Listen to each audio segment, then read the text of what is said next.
Cool EVs. Polestar 2 BST Edition 270 is a performance concept come to life. Is that a racing stripe on a Volvo?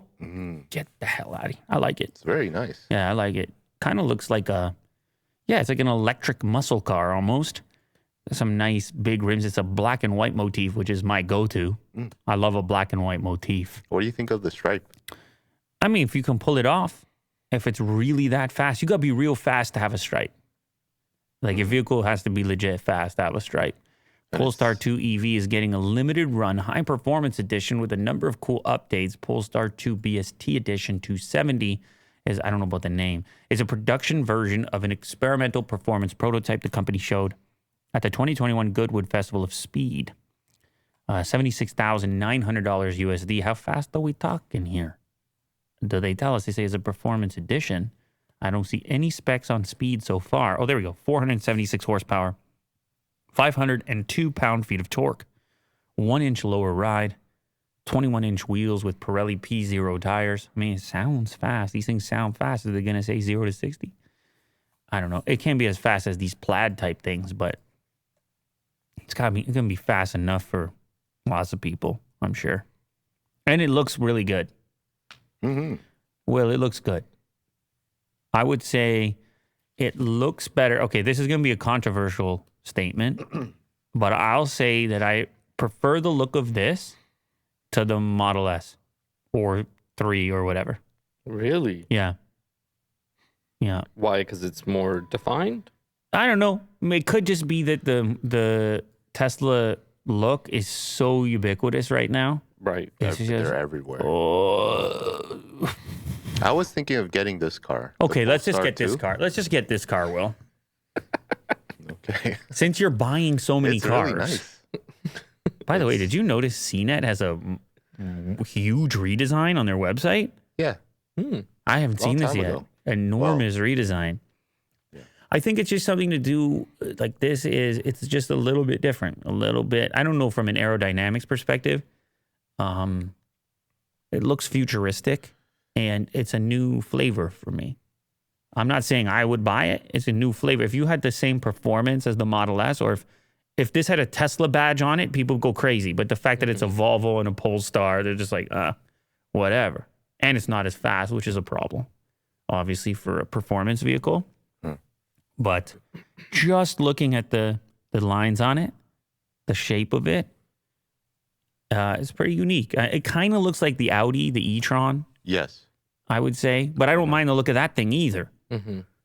So. Are you getting that one? No, because you got to understand here that it's so similar to the Taycan. It would be way too much crossover because it's the same company. But you've never owned an Audi before. It's a different flavor. Interface. Yeah. I hear you. No, there's some things I think are cool about. No. But no, I mean, it can't. Everybody knows in that family of cars, Porsche is at the top. Everyone knows that. There's some Audi fans get pissed right now. And be like, what are you talking about? Through the screen. What are you talking about? Yeah. You know, whatever you like. Whatever you want to poke your screen with, right, Mo? Jack's an Audi fan, right? Oh, yeah, he's got an Audi. That's right. Yeah, he's going to punch you. Well, I'm... First of all, Kirk is in the boiler room now, and then I'm saying what I'm saying. No, I'm just saying compared to the Taycan. I mean, that's a high bar. That's a high bar. Did you go in did you see the difference of those two cars? What happened when the Plaid came in here? What did every single one of you say? Not a single person said they would take the Plaid over the Taycan. No. Kirk did. Oh, did he? Yeah. Okay. I don't recall. But For what reason?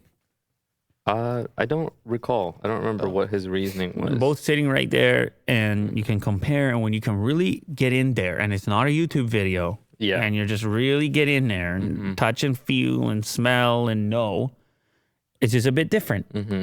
It's just a bit, and that's up to you. Like it's not something cool about the Taycan. Something about it. You sitting there, you're like, I'm in charge. Something about it. Yeah. Something about it. It's up to everybody. It's up to everybody. Let me tell you something. The Plaid is right over there. And it's up to